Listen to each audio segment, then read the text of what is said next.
सत श्री अकाल। आज हम सुनेंगे उस महापुरुष की अमर कथा जिसने धर्म के लिए अपना सब कुछ न्योछावर कर दिया। यह कथा है श्री गुरु गोविंद सिंह जी महाराज की, सिखों के 10वें गुरु, जो साहस, प्रेम और त्याग की मिसाल बने।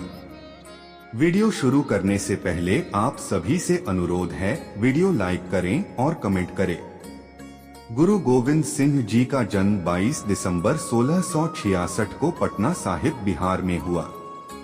उनके पिता थे गुरु तेग बहादुर जी और माता थी माता गुजरी जी। बालक गोविंद राय में जन्म से ही दिव्यता थी।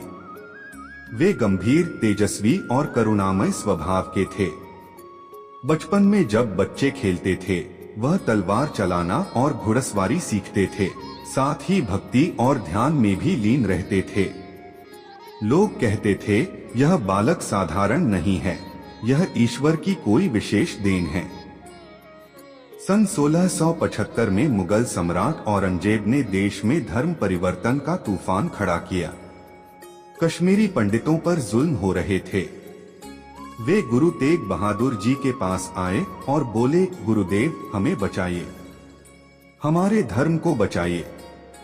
गुरु तेग बहादुर जी मौन थे। तभी 9 साल के गोविंद राय बोले, पिताजी, धर्म की रक्षा के लिए किसी को बलिदान देना ही होगा। आपसे बड़ा कौन हो सकता है?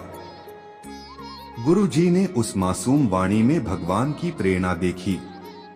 वे दिल्ली गए और चांदनी चौक में अपने प्राण न्योछावर कर दिए। बालक गोविंद राय ने प्रण लिया, अब अत्याचार नहीं सहेंगे, अब अन्याय के विरुद्ध खड़े होंगे। यही से उनके जीवन का असली अध्याय शुरू हुआ। गुरु तेग बहादुर जी के बलिदान के बाद सिर्फ 9 वर्ष की आयु में गोविंद राय सिखों के 10वें गुरु बने। उन्होंने कहा, भय में जीना पाप है और अन्याय सहना भी पाप है। उन्होंने लोगों को सिखाया कि धर्म का रक्षक वही है जो दया और साहस दोनों रखता है। गुरु गोविंद सिंह जी ने आनंदपुर साहिब में डेरा डाला। वहां उन्होंने लोगों को शस्त्र विद्या और भक्ति दोनों सिखाई। वे कहते थे, हाथ में तलवार हो पर दिल में प्रेम हो। हर सिख को संत और सिपाही दोनों बनना होगा। उनकी शिक्षाओं से लोगों में नया उत्साह जागा। वे आत्मसम्मान से जीना सीखने लगे। आनंदपुर साहिब एक आध्यात्मिक और वीरता का केंद्र बन गया। फिर आया साल 1699, बैसाखी का पवित्र दिन। हजारों सिख आनंदपुर साहिब के मैदान में एकत्र थे। गुरु जी मंच पर आए। हाथ में तलवार थी और आवाज में गर्जना। उन्होंने कहा, कौन है जो धर्म के लिए अपना सिर दे सकता है? भीड़ में सन्नाटा छा गया। फिर आगे आए भाई दया सिंह। गुरु जी उन्हें तंबू में ले गए। कुछ देर बाद गुरु जी बाहर आए। तलवार पर रक्त के निशान थे। लोग भयभीत हो गए। गुरु जी फिर बोले, दूसरा कौन है जो सिर देगा? और फिर एक एक कर 4 सिख और आगे आए। भाई धर्म सिंह, भाई हिम्मत सिंह, भाई मोहकम सिंह और भाई साहिब सिंह। जब 5 बाहर आए, वे स्वर्ण वस्त्रों में चमक रहे थे। गुरु जी ने कहा, ये हैं मेरे 5 प्यारे।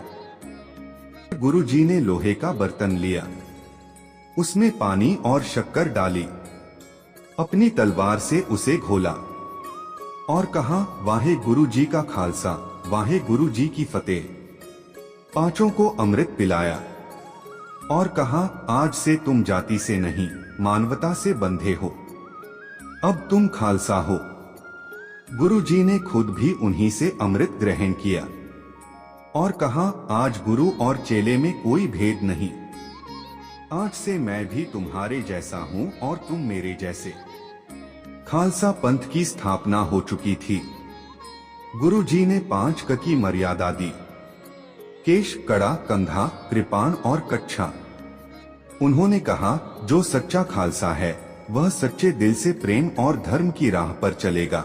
खालसा पंथ की शक्ति देखकर पहाड़ी राजा और मुगल भयभीत हुए। उन्होंने कई बार आनंदपुर साहिब पर हमला किया, पर गुरु जी और उनके शेर सिख हर बार विजयी हुए। गुरु जी कहते, जब तक शरीर में सांस है धर्म की रक्षा होती रहेगी। फिर आया चमकौर का युद्ध। गुरु गोविंद सिंह जी के दो बड़े पुत्र अजीत सिंह और जुझार सिंह ने वीरता से युद्ध किया और शहीद हो गए। उधर सरहिंद में गुरु जी के छोटे पुत्र जोरावर सिंह और फतेह सिंह सिर्फ 9 और 7 वर्ष के थे। मुगलों ने उन्हें दीवार में जिंदा चुनवा दिया, पर वे डरे नहीं। वे बोले, हम गुरु के बेटे हैं, धर्म छोड़ना हमें मंजूर नहीं। माता गुजरी जी ने भी कैद में प्राण त्याग दिए।